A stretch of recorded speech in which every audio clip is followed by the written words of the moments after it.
Kenyan citizens have expressed frustrations over the continued skyrocketing prices of food commodities in the country, which have left many struggling to put food on the table. Now, the prevailing economic hardship in the East African nation has been largely linked to both domestic and external factors, which instigated the soaring cost of food items.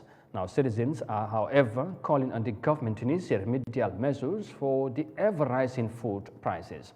Let's have more details of that in this report. Well, we've come to this market at the heart of the Kenyan capital city to assess just how prices of farm produce have risen in recent times. At the center of this story are men and women who buy produce from farmers thousands of miles from Nairobi before selling them to city dwellers. For 10 years, Dana Chepchumba has been a trader at this market. She says things have never been this bad. Things have become bad, especially for the months of December and January. This month, I had a capital of $100, but now I don't have enough capital to order goods. Many Kenyans are struggling to put food on the table as the cost of living rises. This can be attributed to a combination of external and domestic factors. In order to raise more revenue, the government of Kenya increased taxes on everyday household goods such as cooking gas, fuel, and food. A levy of 16% was reintroduced on LPG cooking gas in July 2021, although the levy was halved a year later. The increase in fuel prices has also led to high transportation costs for these traders who get their goods from outside the city.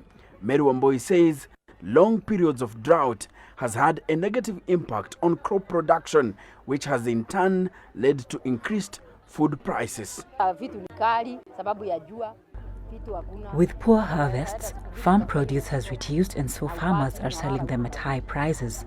Many times you go to the farm and you can't get anything for days.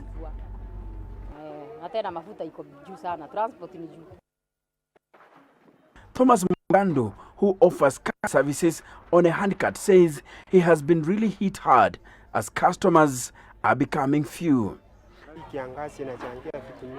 Because of the drought, farming has been affected. So what that means is that less farm produce is reaching the market. And with that, we have less work as carriers. Traders here say if the government fails to stem the rise in the prices of everyday items like foodstuffs, life in the city will become unbearable. Now, elsewhere in the continent, local farmers in Egypt are hoping to increase their strawberry production by 20% in 2023, thanks to its high demand and cost effectiveness. Many farmers are keen on strawberry farming due to the significant benefits attached, and they are now outlining plans to enhance productivity. Authorities of the North African nation are also providing land to help the farmers attain their objective. Here's more details of that in this report. Strawberry crop is quickly becoming an integral component of Egypt's food export basket. According to the Egypt's Agricultural Export Council, Egypt exported over 240,000 tons of strawberries in the first 10 months of 2022. That's a 30% increase year on year. Egypt is ranked 5th in the world for strawberry exports and the top globally in the exports of frozen strawberries. The favorable cooler weather in winter is one reason for the success, but there are other factors too.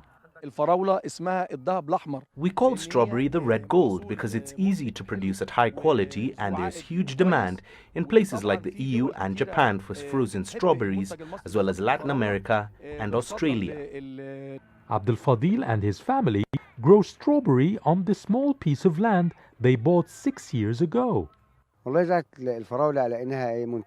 Though a bit costly to cultivate, strawberry has high yields, is profitable and is exported, which makes it an attractive crop for farmers. We just need more fertilizers to increase production.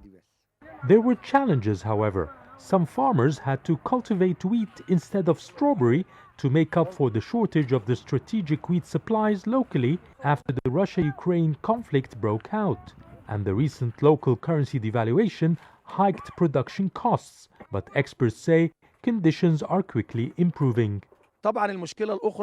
Global markets are opening up after a period of slowdown in international trade. We recently received the modern agricultural equipment that we demanded for a long time to increase our yield as well as the required supply of fertilizer to keep up with the higher production levels.